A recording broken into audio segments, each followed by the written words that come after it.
Un bar digne d'un hôtel de luxe, nouveau lieu tendance à Lille. Cocktail parfait entre cadre classe et une carte audacieuse 100% sans alcool. La demande, elle vient beaucoup de la jeunesse. On a une jeunesse qui consomme de moins en moins d'alcool, qui en fait essaye de faire des choses un peu plus, comment dire, saines, aussi à la fois pour le corps, mais aussi au niveau du goût. Le boom des boissons sans alcool trouve son illustration également dans cette brasserie de kombucha et ginger beer. Et santé, santé. Créée fin 2021 à Houpline.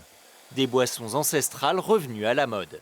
Le kombucha, c'est une boisson à base de thé fermenté, de l'eau, du sucre, le SCOBY, qui est un mélange de levure et de bonnes bactéries. On va venir mélanger tout ça et ça va créer une fermentation. Donc les levures vont manger le sucre tout doucement, et ce qui va donner plein de bienfaits à cette boisson, donc notamment pour la digestion. Des arguments bien-être qui font exploser la demande pour ces canettes. 120 000 sont sortis de cette petite unité de production en 2025, soit 6 000 litres. Par rapport à 2024, on a plus de doublé notre chiffre d'affaires et sur 2026, on veut encore le doubler. Les acteurs de la bière surfent aussi sur cette vague. Ce brasseur villeneuvois s'est lancé au début de l'année dernière et consacre déjà 3% de sa production au sans-alcool. Il y a deux mondes dans le sans-alcool.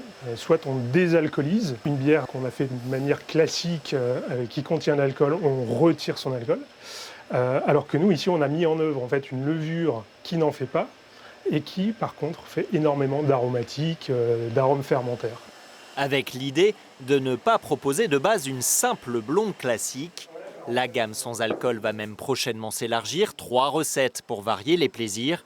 Une question aussi d'éthique. En soi, on a quand même une responsabilité pour sensibiliser les consommateurs sur la consommation d'alcool. Notre métier, c'est de vendre de la convivialité, c'est pas de vendre de la beuverie. On sent que les gens ont besoin de passer des moments festifs, conviviaux, en buvant des choses gustativement bonnes. J'avais le gin. Du goût, du goût, du goût pour pallier l'absence d'ivresse. Malgré le fait qu'il n'y ait pas d'alcool, la carte elle est très variée et les cocktails sont très bons. Donc voilà. Ça manque pas dans le cadre là, parce qu'on est dans un endroit sympathique, etc. Après, je sais pas si ça pourrait remplacer en soirée, par exemple. Et avec le Dry January, mois sans alcool par excellence, cette mode n'a pas fini de faire de nouveaux adeptes.